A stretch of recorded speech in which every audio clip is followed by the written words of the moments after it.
to call this meeting to order.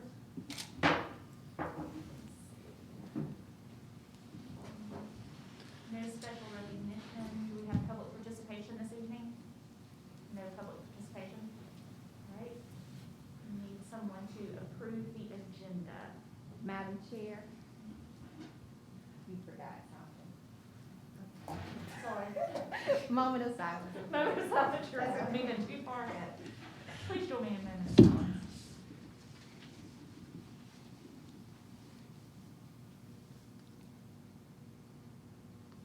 You'll all stand with me and say the pledge. Allegiance to the flag of the United States of America and to the republic for which it stands, one nation, under God, indivisible, with liberty and justice for all. Sorry about that.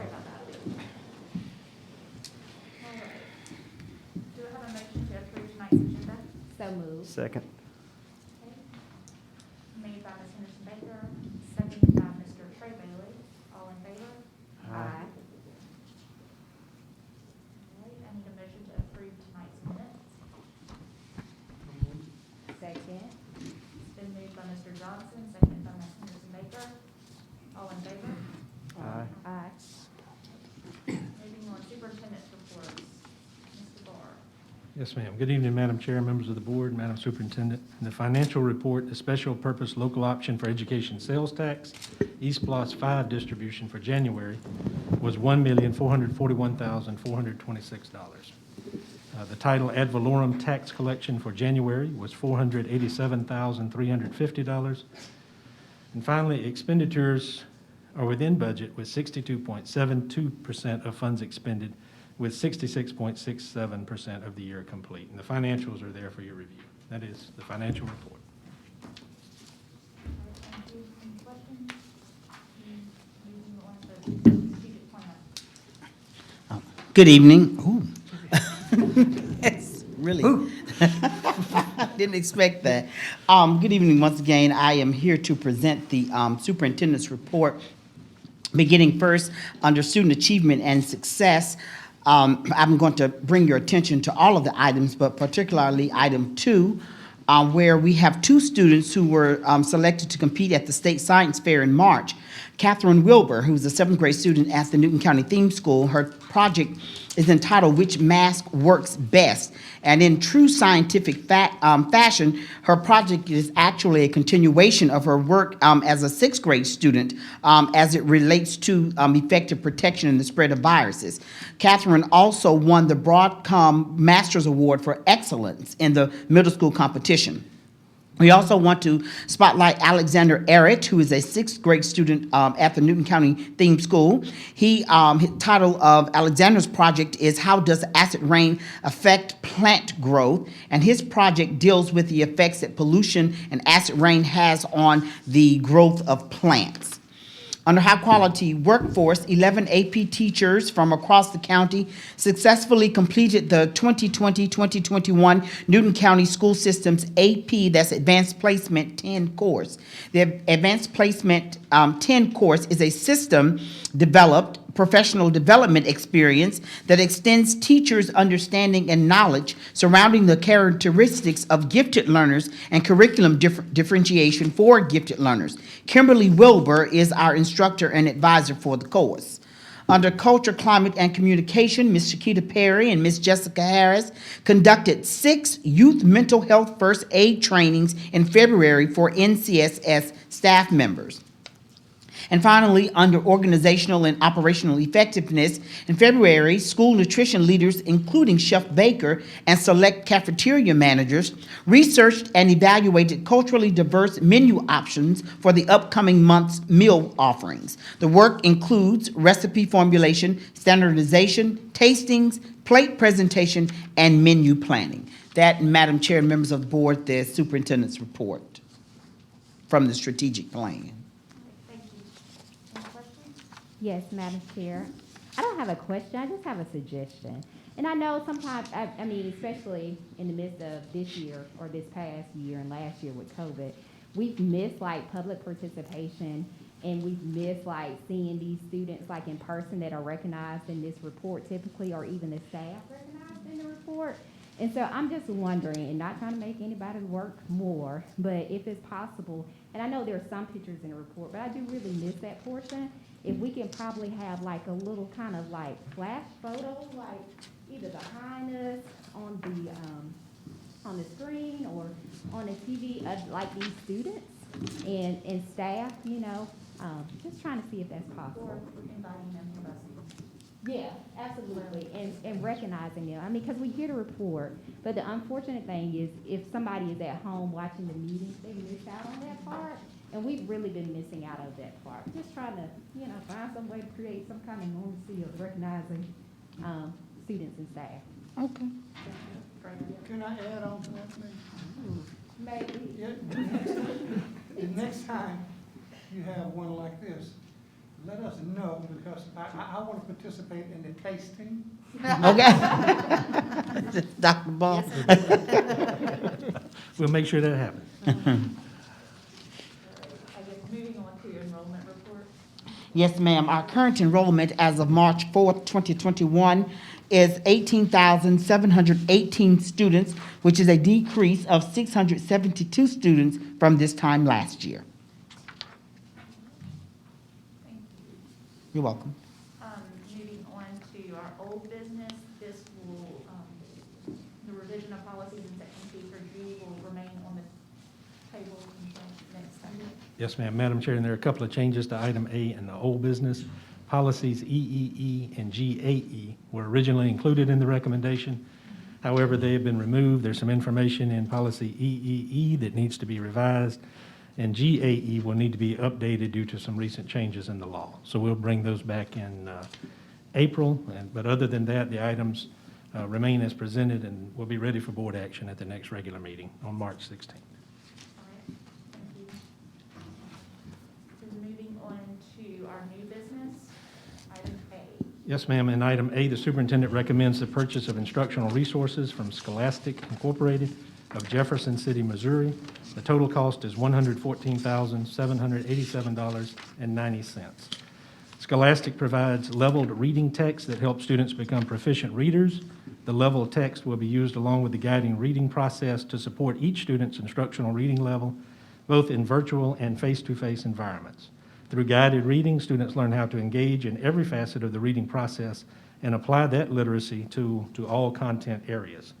Scholastic's leveled reading text provides students access to fiction and nonfiction text comprised of different genres, structures, and reading levels. Teachers will be able to create guided reading groups and assign appropriate text and provide focused support. And this deals with Strategic Goal Area 1, Student Achievement and Success.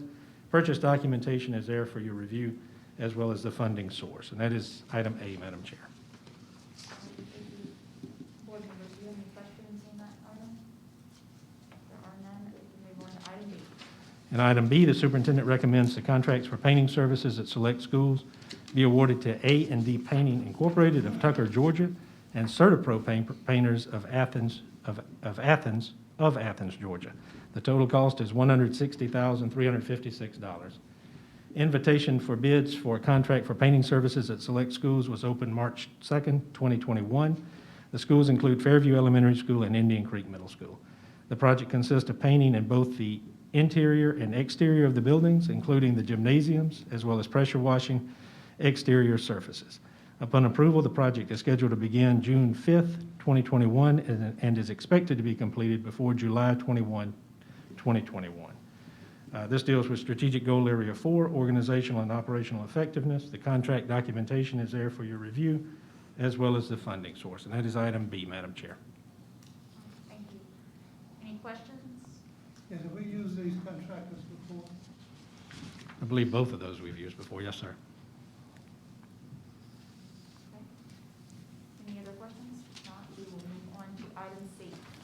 Yes, ma'am. In item C, the superintendent recommends the annual renewable contract for grounds and athletics fields care and maintenance be awarded to Bright View Landscape Services Incorporated of Forest Park, Georgia. The effective date will be March 17, 2021, and the expiration date will be March 16, 2022. The estimated contract value is $767,413. Requests for proposals for one-year contracts for grounds and athletic field maintenance were opened on February 24th, 2021. The solicitations prescribe turnkey solutions, including heavy-duty rotary mowing, maintenance of septic fields and storm management areas, turf mowing, playground and landscaping mulch, trimming and edging, as well as maintenance of and chemical applications to athletic fields. The vendors' proposals were reviewed, evaluated, and scored via a multi-stage process by a team of both school and system-level personnel. After review, it was determined the proposal submitted by Brightview Landscape Services offered the best value to the school system. And this deals with Strategic Goal Area 4, Organizational and Operational Effectiveness. The RFP and contract documentation is there for your review, and the funding source is also included. That is item C, Madam Chair. Any questions on item C? Yes, what will be, expressed to me, please, a variation in price to get a high score, a lower score? What would you be looking for? Okay. What are the evaluation criteria? Yeah. Okay. They are in there. You can verbalize it, I didn't want to. Okay. There's a sheet that spells that out. It may take me just a minute to find it.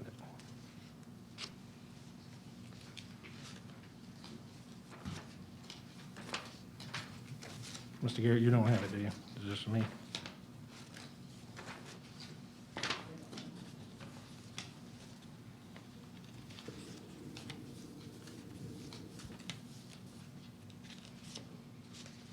So for the technical score, it's company background and stability, grounds care and maintenance experience, and the overall total solution. And so the points awarded for that are 200 for company background and stability, 250 for grounds care and maintenance experience, and the overall proposed solution is 250 points. And that's for the technical proposal. Are any of these will meet any of our minority contractor criteria?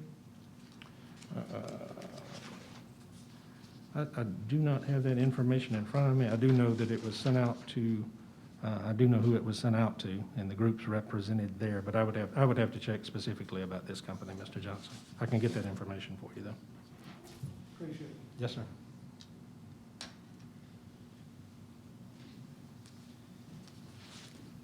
All right, if there's no more questions. And the same participation for the contract before police. Okay, yes, sir. I have a question. Mhm. Do we ever have a local vendor who ever solicited any of the service? Local landscape companies, people around here, all of these out of meeting outside of the county?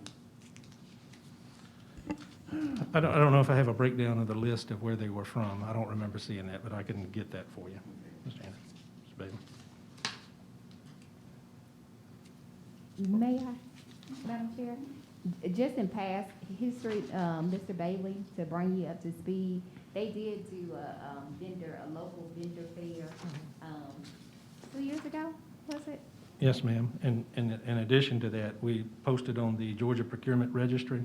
So for example, the bid that we are looking at right now went out to collectively probably about 1,300 vendors. And we also notified via our own solicitation platform 164 vendors. We advertised it in the Covington News and on social media. So those are the ways that we try to reach out to those folks, to our local vendors. And even when it's in the paper, it says in the newspaper, if you have questions about how to become qualified, here's the phone number to call so that you can learn how to become qualified to be a vendor, so. Okay. Thank you. We move on to item D. Yes, ma'am. In item D, the superintendent recommends the contract for road construction at the replacement Eastside High School be awarded to CMES Incorporated of Norcross, Georgia.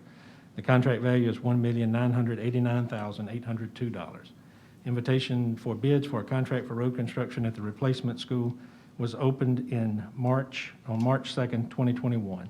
The project involves site grading, the construction of storm drainage, curb and gutter, asphalt paving, and concrete walks. Further, it includes enhanced entrances into the school property to promote traffic flow and safety.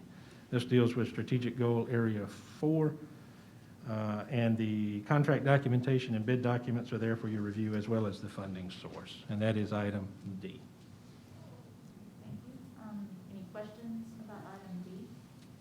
I don't have a question, Madam Chair, but I want to point out something. So just say this one, for example, had a Covington person, or a Covington Construction Company, and you see how much higher that bid is compared to everybody else.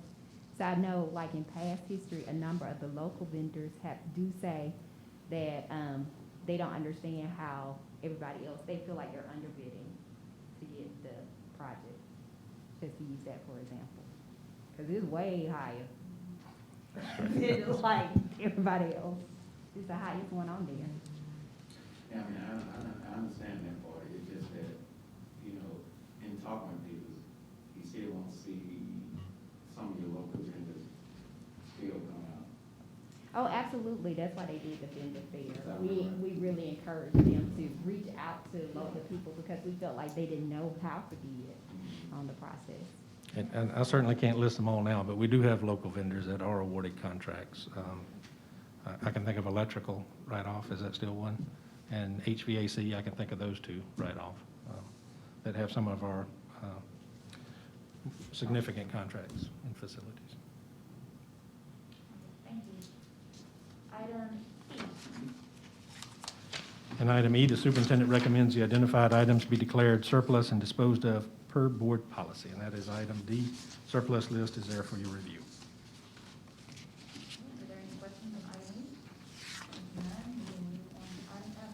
And item F, the superintendent recommends the approval of personnel matters as discussed in executive session. I do, need a motion to approve superintendent's recommendations in executive session. So moved.